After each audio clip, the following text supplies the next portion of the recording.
दो प्रोग्राम पहले, शायद पिछले हफ्ते भी शायद हो गई वो बात, मैं ये अर्ज़ कर रहा हूँ कि सैटर्न और यूरेनस आपस में तरबीब बनाए हुए हैं। सैटर्न जो है ये पाबंदियाँ लाता है, बिल्कुल तोड़ मोड़ के रख देता है।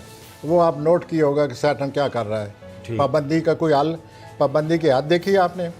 और ये जो यूरेनस है ये जनाब अनएक्सपेक्टेड सडन वाक़यात लाता जा रहा है, बीमारी के भी और जो मुल्क में हो रहे हैं उसका भी हमने आज बहुत जिक्र किया जी। तो ये दोनों जो तरबीब लगी हुई है सैटर्न की और यूरेनस की, ये मुझे इजाज़त दें आप बात करने की। लोग आप दोनों को मुझे पता है बुरा भला कहेंगे, ये 14 जून को फिर लगने वाली है।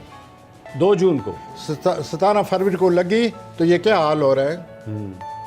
17 फरवरी के बाद बढ़ी है ना ये बात बहुत ज़्यादा। अब 14 जून को फिर लगने वाले हैं ये प्लैनेट।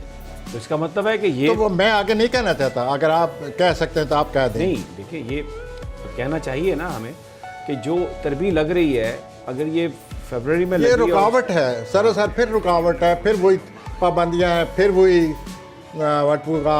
मुश्किलात हैं। और फिर ये जो सैटर्न है जो बीच में आया हुआ है ये डर लाता है साथ, डर खौफ आता है इंसान को। आपने नोट किया होगा कि खौफ भी साथ साथ आ रहा है।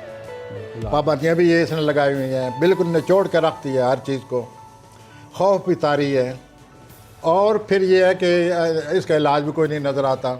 ये भी सैटर्न करता है कि मसला हल नहीं होने देता, रुकावट डाल देता है। उधर से आया हुआ है यूरेनस। यूरेनस का मतलब यह है कि वो अचानक गैर मुतवक्को तौर पर बात को आगे बढ़ाया जा रहा है। अब 14 जून को इन्होंने फिर ऐसे ही करना है। अब मैं आगे कुछ कहना नहीं चाहता, मैं आपसे कहूँगा कि आप कहें कि 14 जून तक क्या होने वाला है।